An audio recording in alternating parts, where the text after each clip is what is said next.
The Resurrection Series, Story 3, On the Road to Emmaus, Part 1, taken from Luke chapter 24, verses 13 through 27.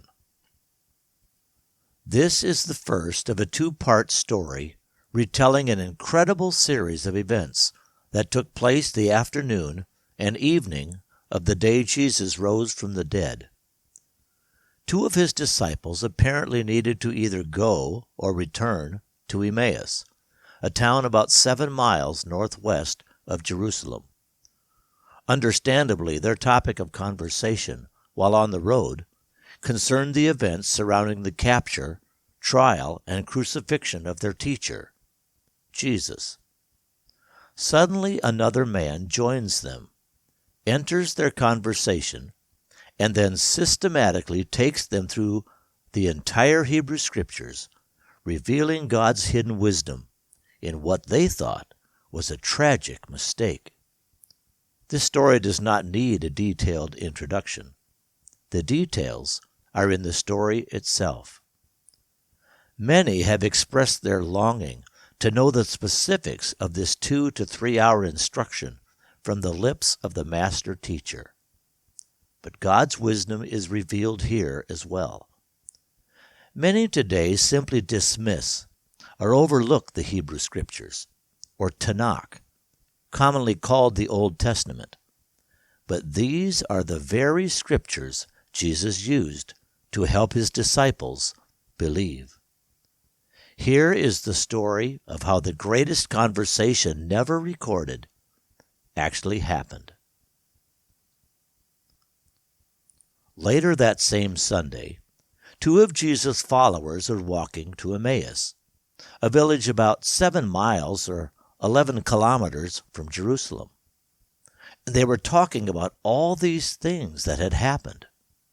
As they continued to talk and discuss these things, Jesus himself came near and began to walk with them, but their eyes were kept from recognizing who he was. Then Jesus asked them, "What are all these things you are talking about? And why are you so sad?" Then one of the disciples, named Cleopas, turned to Jesus and said, "Are you the only stranger in Jerusalem who does not know about all the things that have happened there these past few days?" Jesus replied, "What things?" And they told him, "The things that happened to Jesus of Nazareth. He was a mighty prophet in the sight of God and all the people, both in the things that he did and the things that he said. But our chief priests and rulers seized him. They condemned him to death and delivered him up to the Romans, so that he was crucified. But we had hoped that he was the one who was going to redeem Israel. And besides all that, it has been 3 days since all these things happened. In fact, some of the women from our group went to his tomb early this morning and shocked us when they could not find his body. They said they saw a vision of angels who told them that Jesus was alive. Some of the men who were with us went to the tomb. They found it just as the women described it, but they did not see him." Then Jesus said to them, "How can you be so foolish? Why are your hearts so slow to believe all that the prophets have spoken? Was it not necessary for the Christ to suffer all these things before he entered into his glory?"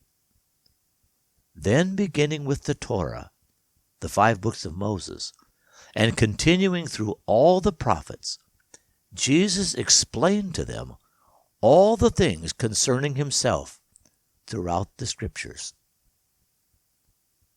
The Resurrection Series, Story 3, On the Road to Emmaus, Part 1, taken from Luke chapter 24, verses 13 through 27.